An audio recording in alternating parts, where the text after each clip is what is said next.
ఓం సహనావవతు సహనౌ భునక్తు సహ వీర్యం కరవావహై తేజస్వినావధీతమస్తు మా విద్విషావహై. ఓం శాంతి శాంతి శాంతి. సర్వేభ్యో నమస్కారం. ఓం నమస్తే అమ్మా. ఓం నమస్తే అందరికి. ముని గారిది ఆడియో కనెక్ట్ కాలేనట్టుంది. యా. ఓకే, సరే. ఇక్కడ మనము ఓం నమస్తే. ఓం నమస్తే అండి. 14 ధాతువులు చూసాం కదా.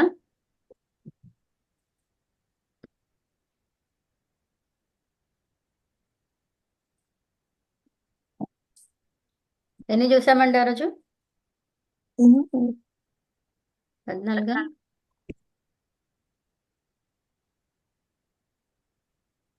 ఆ 14. ఓకే.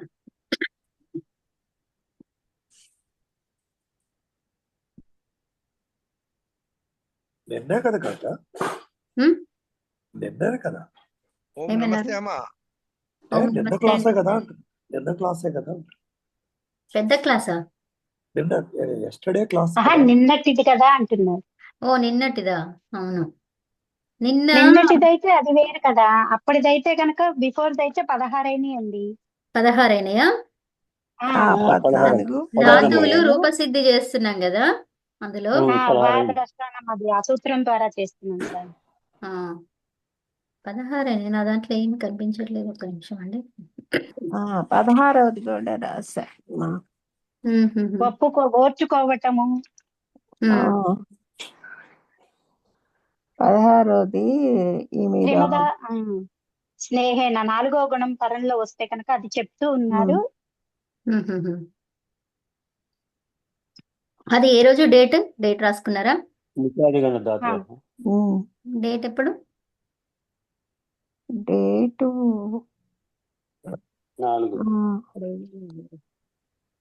ఇక్కడ వేసాగని 31 తర్వాత అండి. అది 31 తర్వాతనే. 31 తర్వాత అది కనిపించదు.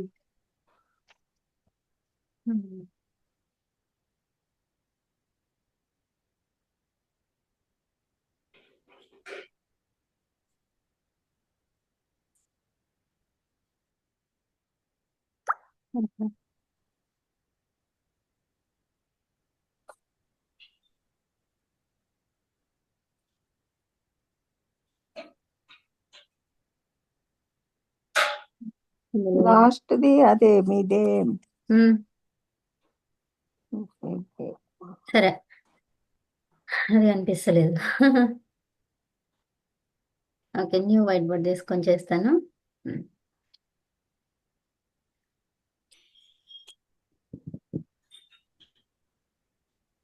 ఈ మీద స్నేహే. ఈ మీద స్నేహాన్ని మిద్ ధాతువు అయిపోయింది కదా. తర్వాత మద్దు చేశారా? మద్దు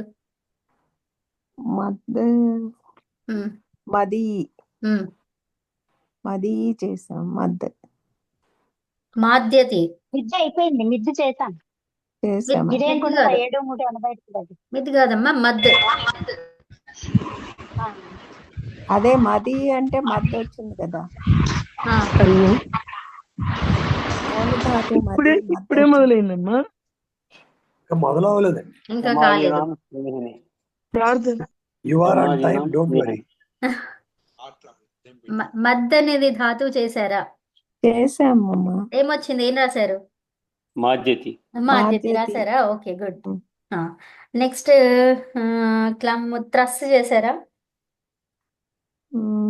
సమాధీనాం స్నేహని. త్రస్ అనే ధాతువుది. రస్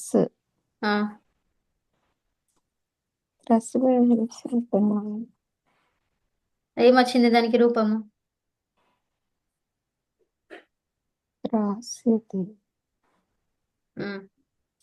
త్రస్యతి త్రసతి వచ్చిందా?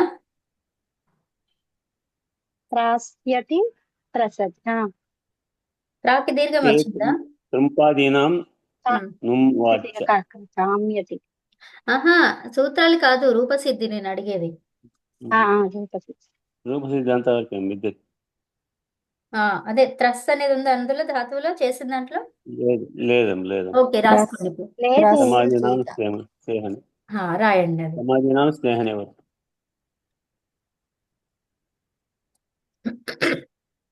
త్రస్సుకి త్రసి ఉద్వేగి, అది ఫస్ట్ స్టార్టింగ్ అది దాంతో స్టార్ట్ చేసినాం కదా మనం, అవునా? ఫస్ట్ లో ఉందా? అయితే ఫస్ట్ లో ఉందేనమ్మా. ఓకే, త్రుట్టు చేశారా? త్రాసు త్రుట ఛేదనే. అది ఫస్ట్ లోనే ఉంది. ఓకే, లష్ లష్ లష్ లష్ లష్ లక్ష కూడా అయిపోయింది. అయిపోయింది. లషకాంతం అయిపోయింది. ఇష్టపడడం. అయిపోయిందా? ఓకే, ఇంకా ఏమున్నాయి మరి దాంట్లో? ఎన్ని దాంట్లో? శము ఉపాసమి. 14. శము ఉపశమి. షమ్మ అయిపోయింది కదా? చెప్పు కదా. అయిపోయింది. అయిపోయినాయి లషః, చెప్పు. శము నేను అయిపోయింది. అడిగింది 14 చేసామండి కవిత గారు, 14 ధాతువులు చేసాం. అదే 14 చేశారు, అవును. అవునండి. క్షమంషు సహనే అంతవరకు అవును. అయిపోయింది. సో 14 అయిపోయినాయి. ఇంకొకటి అది షో అనేది అయిపోయిందా? షో అవి చేశారా? తనుకరణ అన్నారు కదా. షో తనుకరణే అవి చేశారా? ఒకసారి అవన్నీ చెప్పారా? కాదు, రూపం శోష్యతి ష్యతి అట్లా వచ్చిందా? అది రాలేదు. ఓకే, అది చేయలేదు. చూడండి మరి ఇప్పుడు 15వ ధాతువు ఇప్పుడు. ఓకే.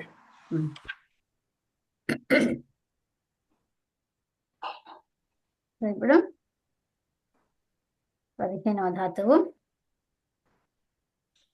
వాటికి కంటిన్యూషన్ కదండి ఇది. అవునమ్మా. అందుకే ఆ డేట్ వేసుకోవడానికి అనుకున్నా.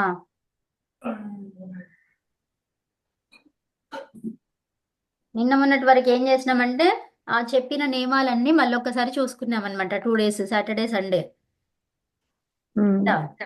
ఇప్పుడు మళ్ళీ రూపసిద్ధికి వచ్చాము. షో తనూకరణే అంటే ఏంటండి? తనూకరణే అంటే ఏం రాసుకున్నారు? తనుకరణ అంటే చూస్తాను. షార్పన్గా చేయడం అంటే తీక్ష్ణంగా చేయడం. అవునండి. తీక్ష్ణంగా చేయడం. ఇంకోటి కూడా చెప్పారు, 2 చెప్పారు.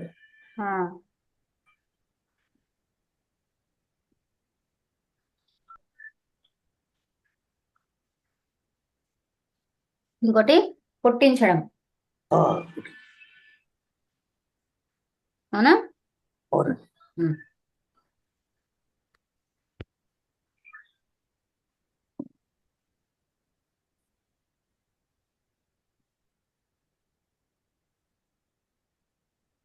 ఓకే, సో ఇప్పుడు దీన్ని రూపసిద్ధి చేస్తున్నాం మనము. ఈ షో తనూకరణే అనేది ఉంది ధాతువు. అయితే మనం ఒక విషయం చెప్పుకున్నాం ఇక్కడ ఓకారం అనేది లోపిస్తుంది ఓతః ష్యని అనే సూత్రం ద్వారా కదా. సో ఇప్పుడు మనకి ఏం కావాలి? ఇప్పుడు ఈ షో అనే ధాతువు ఉంది, ఇక్కడ షో రాసుకుంటాము. షో తనూకరణలో ఏమైనా ఇత్తి సంజ్ఞలు ఉన్నాయా? షో తనుకరణ లేవండి. లేవు. సో ఇప్పుడు ఇది ఏ ధాతువు? షో తనూకరణ అనేది దివాదిగణ ధాతువు పరస్మైపది. ఓకే, దివాదిగణ ధాతువు పరస్మైపది. సో 4 పా. సో కాబట్టి తీ వస్తుంది అని అర్థమైంది, అవునా? 4వ గణం కాబట్టి షన్ వస్తుంది అని అర్థమైంది, అవునా? సో ఫస్ట్ మనకి ఏం రావాలి? ఇక్కడ షప్పే వస్తుంది. ఆ షప్పుని అపవాదంగా ఏమొస్తుంది? షన్ వస్తుంది. అపవాదం అనేది బలీయమైంది కదండి. అన్నింటికి షప్పే వస్తుంది కదా. ఎందుకు? కర్తరి ప్రయోగం చేస్తున్నావు కాబట్టి షప్పే వస్తుంది. తర్వాత తిప్పు, అవునా? ఇప్పుడు ఇదేంటిది? అపవాదంగా ఈ ప్లేస్ లో ఎవరు వస్తారు? ఈ గణానికి సంబంధించిన వికరణ ప్రత్యయం వస్తుంది, అవునా? ఈ షో అనేది వికరణ, అదేంటి? ఏ ధాతువు అది? ఏ గణము? దివాదిగణం. కాబట్టి ఏం రావాలి ఇక్కడ? తిప్పు. తిప్పులో ఏమైపోయింది? పకారము ఇత్తి సంజ్ఞ, అవునా? ఉమ్, నిత్య సంజ్ఞ కాబట్టి దానికి లోపం జరిగింది. అవునా? ఉమ్. అవునండి. ఉమ్. తర్వాత ఇది అపవాదంగా వచ్చింది షన్ అనేది రాసుకోండి. ఇక్కడ అపవాదంగా వచ్చింది షన్.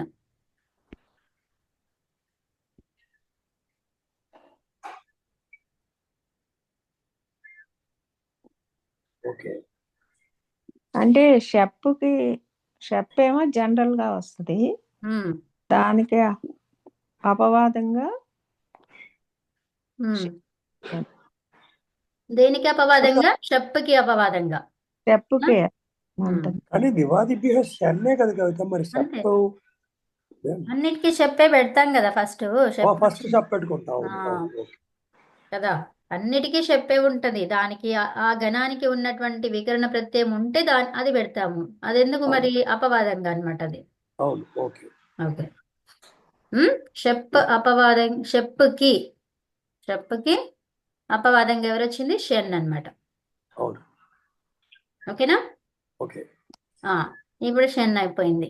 ఆ షన్ రాగానే మనకు ఒక సూత్రం గుర్తు రావాలి. ఏమని? ఓతహ, ఓకారం ఉంది. షన్నికి శని. షన్నికి పూర్వంలో ఏముంది? ఓకారము ఉంది. అవునా?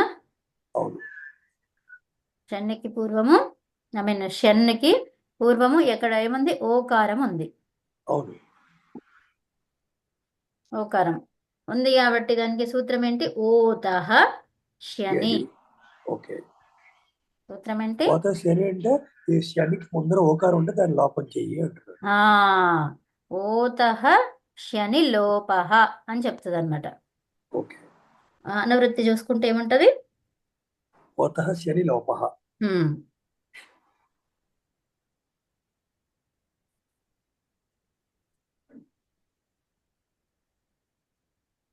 ఓకే. సో ఇప్పుడు మరి ఏం రాస్తారు ఇక్కడ? ఓతః శని లోపహ అని రాసుకోండి. సూత్రం మొత్తం కంప్లీట్గా ఉంటుంది అప్పుడు కదా. అవును. ఓతః శని లోపహ. ఈ సూత్ర సంఖ్య వచ్చేసి 7, 3 ఎంతండి? 71. ఓకేనా? ఓకే. సో ఇప్పుడు ఇదేం చెప్తుంది? ఓతః అంటే షష్ఠి ఏకవచనము, సప్తమి శని, లోపహ. లోపహ అనేది ప్రథమ. ఓకేనా? ఓకే. సో షష్ఠి స్థానం ఓకారం అనేది లోపం కావాలి. అవునా? అవును. అప్పుడు షా అవుతుందా? ఓన్లీ షా అవుతుందా? షా అని దీర్ఘం వస్తుందా? ఓన్లీ షావే వస్తుందా? ఓకారంలో ఇక్కడ చూడండి. ఇప్పుడు మనం ఓతః అనేది ఏంటిది? విభక్తి. ఓతః అనేది షష్ఠి. షష్ఠి ఏకవచనం. షష్ఠి వచనం కూడా అవసరమే. వచనం ఎందుకంటే అది చెప్పడానికి. ఓకే.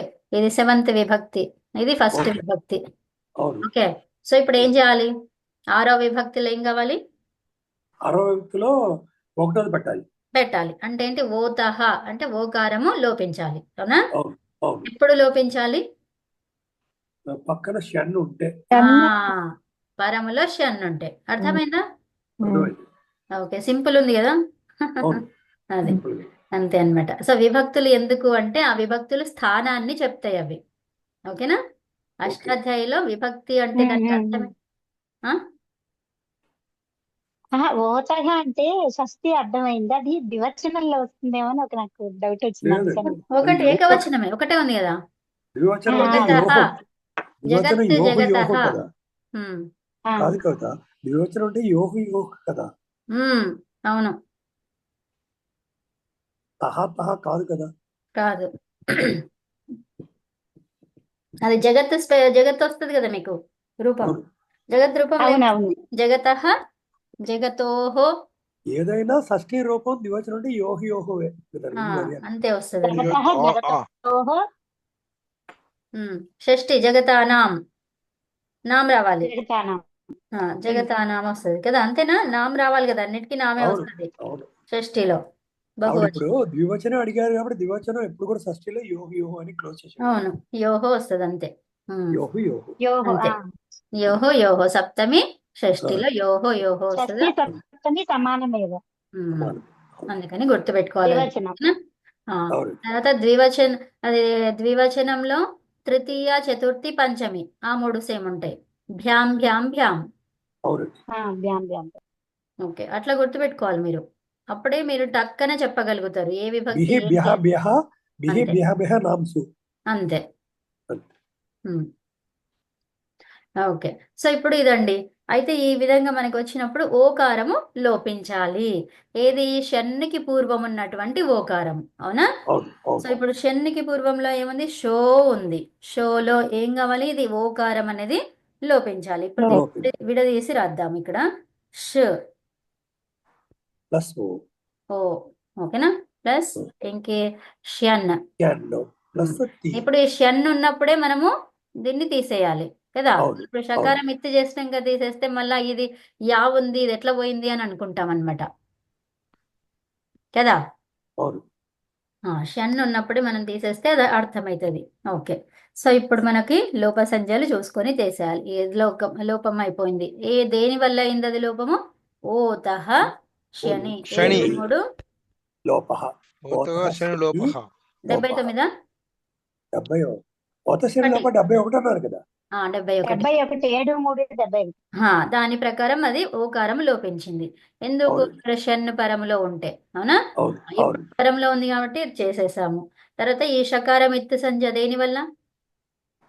సకారం లసక హలంతం తోటి లసకతో లకారం. తీస్తే తోటి ఒకటి. ఆ, అది. ఓకే, మిగిలింది యా. ఇక్కడ ఏం మిగిలింది? యా మిగిలింది. అవును. ష యాతి ఏమైంది? అది ష్యతి అయింది. యతి. అది రూపం. మరి మరి యా మిగిలింది. ఒకసారి చెప్పండి కదా. యా మిగిలింది. ఆ, యా అంటారు మీరు. Yeah yeah yeah. మిగిలింది. యా యా యా యా అమ్మో కరెక్ట్. మురిగారిని ఎంకరేజ్ చేశారంటే చూసుకోండి మీరు కవిత ఎలా అంటున్నారు. యా ష్యతి. ష్యతి అంటే అర్థం ఏంటి ఇప్పుడు ఇక్కడ? యతి అంటే ఇక తీక్షణంగా judgment చూడము. క్షణంగా చూడటం. నా చేయటం, తీక్షణంగా చేయడం. తీక్షణంగా చూస్తున్నాడు. ఆ. చూస్తూ ఉన్నాడా? తీక్ష్ణంగా చూస్తున్నాడు. మరి చూస్తూ ఉన్నాడా అంటే కంటిన్యూగా ఉన్నాడా అని, లేకపోతే అంటే ఒకటి చెప్తాను వినండి. మంచి ప్రశ్న వేశారు మీరు. ఇక్కడ ఇప్పుడు మనము తీక్ష్ణంగా చూస్తున్నాడు అంటున్నాం కదా. చూస్తూ ఉన్నాడు, చూస్తున్నాడు. అవునా? సో ఇప్పుడు అవును. ప్రజెంట్ ఎట్ ప్రజెంట్ చూస్తున్నాడు కదా. అవును. అవును. హా, మళ్ళీ తర్వాత చూస్తూ ఉన్నాడు అన్నప్పుడు ఏమైపోయింది? ఇంకా అట్లనే చూస్తున్నాడు. కంటిన్యూషన్. జరుగుతూ Continuation. ఉన్నది. ఎప్పుడో బిగిన్ అయింది, ఇంకా జరుగుతూనే ఉంది. సో ఇప్పుడు మనకి ఆ అర్థము ఈ అర్థము రెండు కూడా ఒకటేలాగా వస్తది. మరి అట్లాంటప్పుడు మనకి ఇది షానచ్ ప్రత్యయం ఎందుకు తీసుకురావాలి? అవునా? శత్రు షానచ్లో షానచ్ ఉంది అంతే. కదా. అంటే అవును. వర్క్ కానీ స్టార్టెడ్ రెండు బీయింగ్ ఉన్నాయి. కంటిన్యూడ్. సో అవి రెండు ఎందుకు తీసుకురావాలి అని అడిగితే ఏమంటారంటే అక్కడ మనకి కంటిన్యూ అవుతున్నా కూడా ఈ కంటిన్యూ అవుతున్న దాన్ని కూడా మనం ఈ వర్తమానంలో చెప్పేస్తాము. ఓకే, అవును. సో ఇప్పుడు ఓకే. ఏంటిది? హీ సీస్ అంటాము, తర్వాత హీ సీయింగ్ అంటాము. ఈ రెండిటికి కూడా అదేంటి పశ్యతినే చెప్తాం మనం. అవును. ఓకే, ఉమ్. సో ఎందుకు మరి అది అట్లాంటప్పుడు మనకు శత్రుషానచులు ఎందుకు తీసుకొచ్చారు అని అడిగితే ఏమన్నారంటే ఇప్పుడు అది నీకు ధాతువులాగా కాకుండా వేరే రూపంలో నువ్వు చెయ్యాలి అంటే అది వాడుకో. అచ్చా. ఓకే, సో సర్వనామ ధాతు రూపం శబ్దాలుగా కాకుండా శబ్ద రూపంలో తీసుకోవాలంటే ఇలా తీసుకోవాలి. శబ్ద రూపం అయితే అది శత్రుషానచిది, ధాతువు అయితే ఇది. మళ్ళీ ఓకే. తర్వాత నీకు పెరిమీటర్ అంటే లెటర్స్ తక్కువ ఎక్కువలు కావాలంటే ఏది సందర్భం వస్తే ఆ సందర్భంలో, అంటే నీకు ఎక్కువది కావాలంటే ఎక్కువ దానికి వెళ్ళు, తక్కువది కావాలంటే తక్కువ దానికి వెళ్ళు, అట్లా అన్నమాట. అర్థమైందా? సో అక్కడ ఇక్కడ మేడం నమస్తే అండి. ఓం నమస్తే అమ్మా, చెప్పండి. అంటే శత్రు శానచ్ అనేది ఒక పని చేస్తూ ఇంకొక క్రియను కూడా జరుగుతున్నప్పుడు, అంటే రెండు క్రియలు జరుగుతున్న సమయంలో శత్రు శానచ్ వాడతాము అని వాడతాము. అవును, అట్లాగే ఉంటది. కాకపోతే అహం గచ్చన్ అస్మి ఏమైంది అక్కడ? వెళ్తూ ఉన్నాను. అతను నడుస్తూ వెళ్తూ ఉన్నాను. చూస్తున్నాడు. నేను వెళ్తూ ఆ. అస్మి. చూస్తున్నాను. ఆగండి. నేను అడిగిన దానికే చెప్పండి. అహం గచ్చన్ అస్మి అంటే ఏంటి? నేను వెళ్ళి ఉన్నాను. వెళ్తూ ఉన్నాను, వెళ్తూ కంటిన్యూషన్ నడుస్తుంది. ఉన్నాను వెళ్తూ వెళ్తూ ఉన్నాను ఉన్నాను. సో ఇప్పుడు అహం గచ్చామి, నేను వెళ్తున్నాను. నేను రెండు వెళ్తున్నాను. సేమే నేను ఉన్నాయి కదా. వెళ్ళాను. ఆ, నేను వెళ్తూ ఉన్నాను గచ్చామి. అంతే, ఆ, వెళ్తున్నాను. రెండిటికి అదే అర్థము. ఓకే, సో అయితే మరి ఎందుకు ఇది వాడుతున్నావు అని అంటే అది పెరిమీటరే చెప్తారనమాట. అర్థమైందా? రెండిటికి సేమ్ అర్థమే. మనకి తెలుగులో ఇప్పుడు సంస్కృతంలో ఏదైతే కంటిన్యూస్ సెన్స్ ఏదైతే ఉందో, కంటిన్యూస్ టెన్స్, అది ఇందులో నీకు వర్తమానంలోనే వచ్చేస్తుంది. ఓకే, అవును. వర్తమానంలోనే వచ్చేస్తున్నప్పుడు రెండు పనులు చెయ్యాలి అనుకున్నప్పుడు మళ్ళీ అది తీసుకొస్తావు. అట్లాగే పెరిమీటర్ కోసం కూడా తీసుకొస్తావు, ఛందస్సు కోసం కూడా తీసుకొస్తావు అని చెప్తారు అక్కడ. అర్థమైందా? అది మంచి ప్రశ్న మీరు అడిగినది. అమ్మ పెరిమీటర్ అంటే ఏమని చెప్తున్నారు? అదే ఛందస్సుది. ఛందస్సు గురించి. ఛందస్సు గురించి. ఓకే. ఛందస్సులో గణాలు అవి పూరించడం కోసంగా కూడా వాడతారు. ఇది ఎందుకో చాలా శబ్దం వస్తుంది. ఎవరో ఒకరి దగ్గర. లక్ష్మి గారి దగ్గరే. అదే. ఓకే, లేదు ఈ క్వశ్చన్ అడగగానే పెట్టేస్తాను, మ్యూట్ లో పెట్టేస్తాను. అవునవును. అయితే నేను కేవలం చెప్తాను. మీ క్వశ్చన్ ఓకే. ఆన్సర్ ఏంటంటే, ఇప్పుడు మనకి త్రిష్టుప్ ఛందస్సు అని, తర్వాత అనుష్టుప్ అని, ఇంకోటి ఉష్ణిక్ అని, ఇట్లా చాలా ఉన్నాయి వేదాలలో. ఓకే, ఆ ఛందస్సులో ఒక్కొక్క ఛందస్సుకి ఒక్కొక్క అంటే కొన్ని అక్షరాలు ఉంటాయి. 9 అక్షరాలని, 18 అక్షరాలని, తర్వాత 12 అక్షరాలని, 14 అక్షరాలని ఉంటాయి. ఒక్కొక్క వరుసలో అట్లా ఉండాలి అనే రూల్ ఉంటుంది. సో అట్లాంటప్పుడు ఏం చేస్తారు, తక్కువ ఉన్నాయి లేకపోతే ఎక్కువ ఉన్నాయి తీసుకొస్తారనమాట. నేను చెప్పనా కవిత? అది బృహతి పంక్తి తృష్ట జగత్ చందాంసి. ఇవన్నీ ఉన్నాయన్నమాట. సో అది ఇవి ఎన్ని ఉన్నాయంటే ఒక 10 ఉన్నాయండి, 10-11 ఉన్నట్టున్నాయి. నేను రాసి పెట్టిన ఇక్కడ. మన ఇంకోసారి చెప్పారు, ఒకసారి చెప్పరా, రిపీట్ చేయండి. ఏంటమ్మా? బృహతి పంక్తి బృహతి పంక్తి తృష్ట జగత్య చందాంసి. చందాంసి.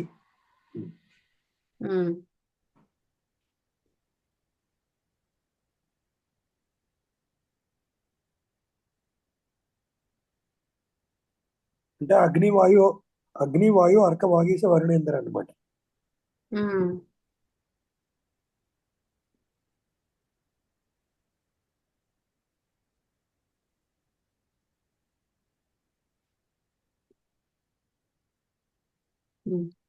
సో ఓకేనా? ఓకే కదా. నెక్స్ట్ ఏంటి తీక్షణంగా ఏంటది? చూడటం. ఇది ఓకే, తీక్షణంగా చేయడం, తీక్షణంగా చేస్తున్నాడు, తీక్షణంగా చేస్తున్నాడు అంటే ఒక పదునుగా చేస్తున్నాడు అనమాట. ఏదైనా ఒక నైఫ్ ఉందనుకోండి, సో అది చాలా మొండి వారిపోయి ఉంది, సో తీక్షణంగా చేస్తున్నాడు అంటే దాన్ని షార్ప్ గా చేస్తున్నాడు. చూస్తున్నాడు కదా, చేస్తున్నాడు. నెక్స్ట్ ఇది పుట్టిస్తూ ఉన్నాడు అని చెప్పాలా? అవునండి. అప్పుడైతే అదొక బ్రహ్మకే సాధ్యం కదా. అంతే బ్రహ్మస్యతి. ఇక్కడ చేస్తున్నాడు, తీక్షణంగా చేస్తున్నాడు. పుట్టిస్తున్నాడు అంటే ఏంటిది? ఏదైనా ప్రోడక్ట్ చేస్తున్నాడు అట్లా. అమ్మ దీని వాక్యాలు చెప్పుకుందాం మరి. జన్మని పెట్టుకోవచ్చు కదా, పుట్టిస్తున్నాడంటే జన్మకి వెళ్ళిపోవచ్చు కదా. జన్మకి వెళ్ళొచ్చు, ఇంకా వేరే కూడా వెళ్ళొచ్చు. అదే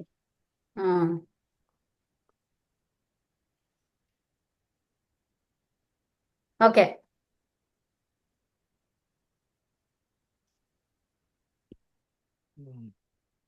చెప్పండి, వాక్యాలు చెప్పండి.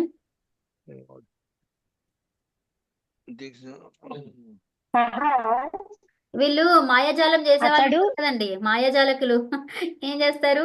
అగ్ని నుంచి అమ్మాయిని పుట్టిస్తారు, అట్లా ఏదో చేస్తారు కదా. అవునవును, మాయాజాలం. విదూషకుడు చేతిలో నుంచి తీక్షణంగా అగ్నిని పుట్టించాడు. తీక్షణంగా అవసరం లేదు, అక్కడ అగ్నిని పుట్టిస్తున్నాడు. లేకపోతే అతడు యంత్రాగారంలో యంత్రాన్ని తీక్షణంగా చూస్తున్నాడు అన్నాడు సార్. చూడడం కాదు, అక్కడ ఏముంది, పదం ఏముంది, చేయడం తీక్షణంగా చేస్తున్నాడు. పుట్టిస్తున్నాడు. మీరు ఏదన్నా ఒకటే వాడండి, రెండు చెప్పద్దు, రెండు సేమే. రెండు చెప్పకూడదు కదా. ఏదన్నా ఒకటే అది. అంటే అది కొంచెం పెద్ద వాక్యం అయిందని. పెద్ద వాక్యం అయినా కూడా రెండిట్లో ఏదో ఒకటే వాడండి. ఒకటే ఎప్పుడు చిన్న వాక్యంలో తప్పులు తక్కువ ఉంటాయండి. పెద్ద ఇది ఒక కర్త ఒక క్రియ, అంతే. కర్త క్రియ, సహా ష్యతి, అదే అతడు పుట్టిస్తున్నాడు. ఇప్పుడు ఒక్కొక్కటి పెంచండి, కర్మ పెంచండి, కారణం పెంచండి, కరణం పెంచండి, సంప్రదాయం పెంచండి, అట్లా చెప్పండి. అతడు పుట్టిస్తున్నాడు. మీ ఫస్ట్ వాక్యం ఏంటిది? ఇక్కడ 7 సప్త విభక్తులు రాయండి. ఇక్కడ 7 అతడు పుట్టిస్తున్నాడు, తీక్ష్ణం చేస్తున్నాడు రాసుకోండి. ఎప్పుడైనా వాక్యం చెప్పే పద్ధతి ఇలాగా నేర్చుకుంటే మీకు అన్ని వచ్చేస్తాయి. ఫస్ట్ ఒక్కటే చిన్నది చెప్పాలి, దాని నుంచి పుట్టిస్తా పోవాలి వాక్యానికి. అతడు పుట్టిస్తున్నాడు అంటే ఏం రాస్తారు ఇక్కడ? సహశయతి. సహష్యతి. సహష్యతి. ఇది శతియే కదా రూపం వచ్చింది. ఓకారం పోయింది, ఇంకేం మిగిలింది అక్కడ? షాయాతి 3 ఉన్నాయి కదా అక్షరాలు. షా లేదు, షాలో ఉన్న ఓకారం పోతే ఏమైతుంది? ష్ అవుతుంది. అదే కదా ఓతహస్యని చెప్పుకున్నాం కదా. నెక్స్ట్ ఏంటి? అతడు బొమ్మను పుట్టిస్తున్నాడు. ఇక్కడ అతడు కంటే వేరేది రాసుకోండి. ఇక్కడ అతడు అయిపోయింది కదా, ఇక్కడ ఆమె లేకపోతే ఏదన్నా రాయండి. అక్కడ ఏం రాస్తారు? ఇక్కడ బాలిక, లేకపోతే రాముడు, కృష్ణుడు, సంథింగ్ ఏదో ఒకటి. ఏం రాస్తారు ఇక్కడ? కరుణః, కరుణుడు, కరుణుడు అని చెప్తున్నాను నేను. కరుణుడు బొమ్మను పుట్టిస్తున్నాడు. బొమ్మనికి మనం ఏదో చెప్పుకున్నాం కదండి, పాంచాలిక అన్నారు కదా. పంచాలిక. పాంచాలిక. ఓకే. ఇక్కడ పాంచాలికాం. అయితే ఒకటి పాంచాలికాం శతి. చెప్పండి అమ్మా. కవిత గారు ఒకటి చెప్తున్నాను. ఒకటి సహ శిశుం శయతి. రాయండి. శయతి కాదు, ష్యతి. శైతే అనంటే శిశువులందరినీ కలపట్టి పడుకోబెట్టడానికి వస్తుంది.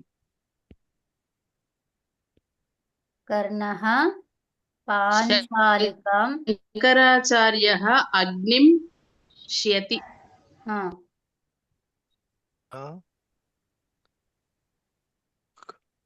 కర్ణుడు ఏం రాసింది? కర్ణః పాంచాలికాం. పాంచాలిక అనేది స్త్రీలింగం కాబట్టి పాంచాలికాం ష్యతి. శంకరాచార్యః అగ్నిం ష్యతి రాసుకోండి. ఆ తర్వాత ఇప్పుడు దేనితో? చేతితో, లేకపోతే రాసుకోండి. అక్కడ ఇక్కడ వేరే పేరు కానీ వేరేది మార్చేద్దాం. ఇక్కడ నేను అర్థం ఏషా పెడదాం. ఏషా అంటే ఈమె.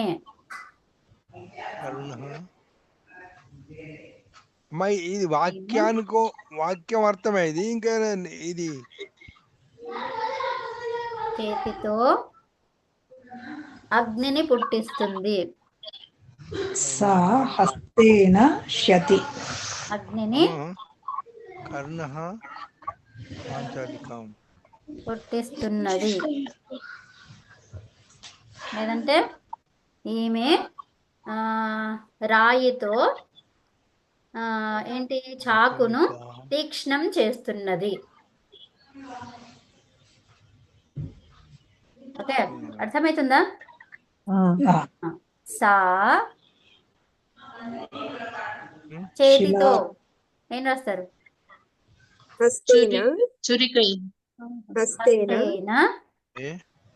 తర్వాత అగ్నిని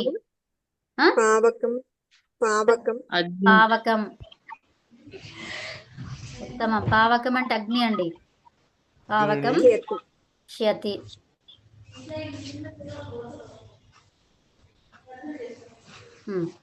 సో హస్తేన అన్నాం కదా.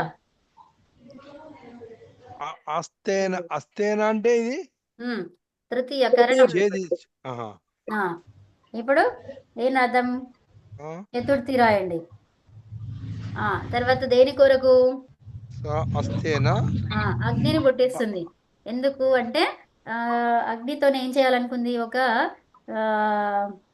ప్రయోగం చేయాలనుకుంది. సైంటిఫిక్ అది ఏదైనా ఉంటుంది కదా ప్రయోగాలు. ఏం రాస్తారు అక్కడ? పాకం పాకం కొరకు చేస్తారు పాకం కొరకు రాద్దాం. ఓకే, రాసుకోండి. అతడు అతడు ఇతడు ఇతడు రాద్దాం. ఇప్పుడు ఇతడు పాకం కొరకు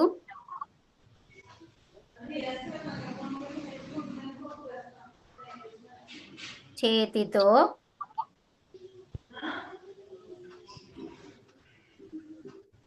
వినోదం కొరకు అని రాద్దాం. పాకం కొరకు ఆయన పుట్టించడం ఏంటిది కదా, వినోదం కొరకు అని రాద్దాం. అవునా? ఓకే. వినోదాయ. వినోదం కొరకు చేతితో అగ్నిని వినోదాయ పుట్టిస్తున్నాడు.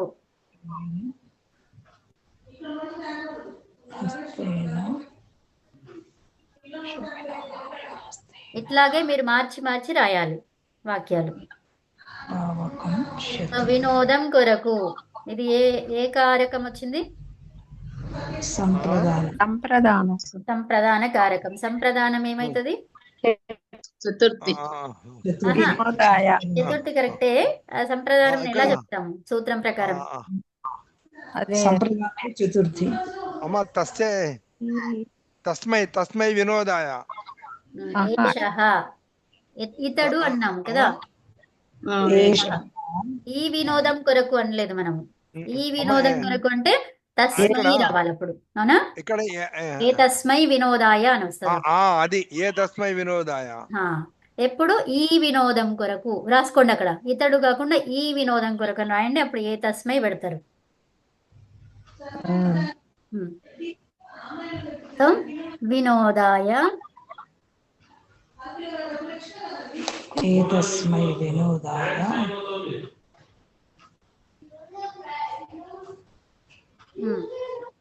చేతితో హస్తేన.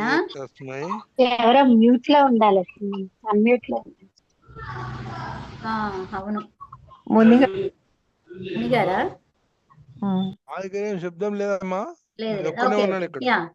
లేదా? హస్తేన అగ్నిని ఏమన్నారు? పావకం.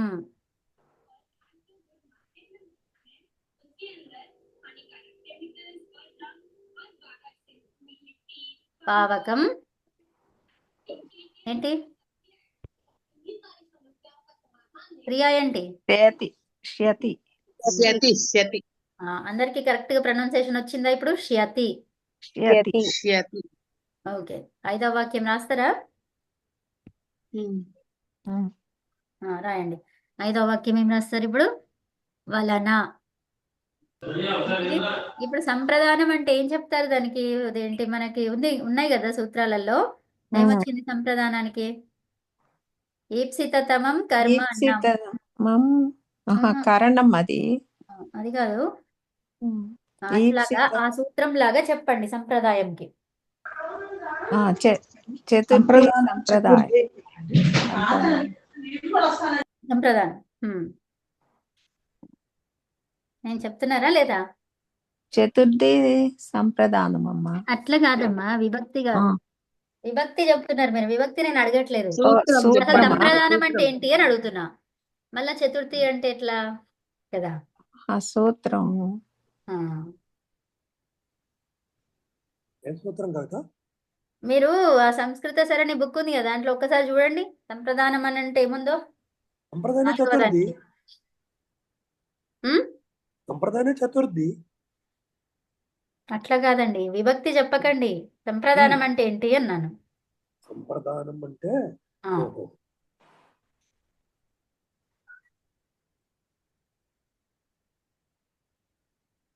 అంటే మీరు ఈప్సితమం కర్మ లాగా చెప్పమంటున్నారు అట్లా అంతేనా? చెప్పమంటున్నా, కరెక్ట్.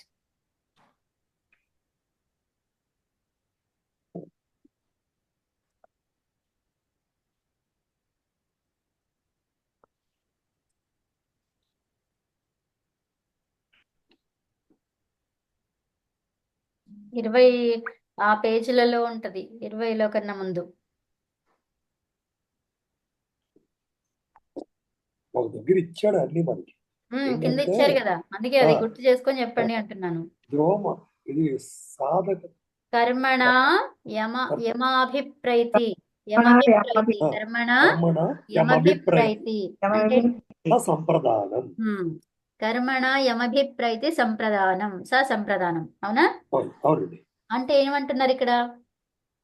అంటే కర్మ ద్వారా ఎవరికైతే ప్రీతి చెందిస్తున్నావో వాళ్ళలో చతుర్థి. యం అన్నమాట అక్కడ, యం యం. అభిప్రీతి అన్నమాట అక్కడ, అవునా? కర్మణ యం అభిప్రైతి సంప్రదానం అంటే ఆ కర్మ అనేది ఎవరికి ఎక్కువగా ఇష్టంగా ఉంటుందో, ఆ చేయాల్సినటువంటి కర్మ ఎవరికి ఇష్టం ఎక్కువ కాదు కవిత, యం అభిప్రైతి ఎవరికైతే అది ప్రీతి కలిగిస్తుందో అదే కదా. ఎవరికైతే ఇష్టము ప్రీతి, అదే కదా సేమ్. అవును. సో కలిగిస్తుందో అది సంప్రదానం. ఈ కర్మ అవును. ఏదైతే కర్మ ఉందో, చేసే కర్మ, అది ఎవరికైతే ప్రీతిని కలిగిస్తుందో, యం అంటే ఎవరికైతే, ఓకే, అవును. ప్రీతిని అవును. కలిగిస్తుందో అది సంప్రదానం అని చెప్తున్నారనమాట. ఓకే, అవును. ఓకే. నెక్స్ట్ ఏంటి సంప్రదానం తర్వాత? ధ్రువమపాయే అపాదానం. అవునండి. సో అపాదానం, దాని నుంచి ధ్రువం, గట్టిగా అంటే స్ట్రాంగ్ గా ఉన్నదాని నుంచి దూరం చేస్తున్నాం, అవును. స్థిరంగా ఉన్నదాని నుంచి దూరం చేస్తున్నాం. సో అవును. ఈ ఏం చెప్తారు అక్కడ? మ్మ్, అంటే ఒక చెట్టు నుంచి సూత్రమా లేకపోతే సో ఒక చెట్టు నుంచి అగ్నిని పుట్టిస్తున్నాడు అనే చెప్పుకుందాం ఇప్పుడు. ఈ చెట్టు నుండి వినోదము కొరకు చేతితో అగ్నిని పుట్టిస్తున్నాడు, ఈ చెట్టు కోసం, ఈ చెట్టు కొరకు, ఓకేనా? అవునండి. రాసుకోండి. ఈ చెట్టు యాక్చువల్గా కాదు, ఈ చెట్టు ఈ చెట్టు నుండి, ఓకేనా? ఓకే. ఈ చెట్టు నుండి, ఈ కర్ర నుండి అన్న అంటే బాగుంటుంది. కర్ర నుండి రాసుకోండి, ఈ కర్ర నుండి, ఓకే,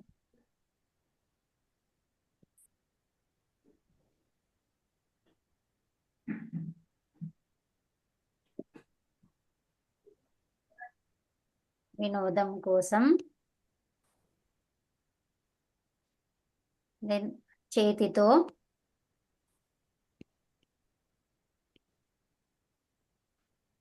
అగ్నిని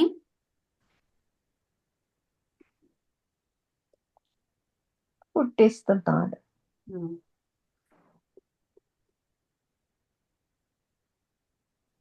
ఓకే. సో ఇప్పుడు రాయండి అది, ఈ కర్ర నుండి, ఏతస్మిన్ కాష్టం కాష్టతః కాష్టాత్, ఏతస్మిన్, కాష్టాత్ తస్మిన్, తస్మిన్ ఎందుకు వస్తుంది? తస్మాత్, తస్మాత్ కాష్టాత్. తస్మాత్ కాష్టాత్. ఓకే.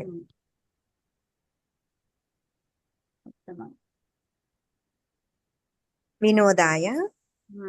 ఇంకా మిగతాదంతా అదే అలాగే కదా.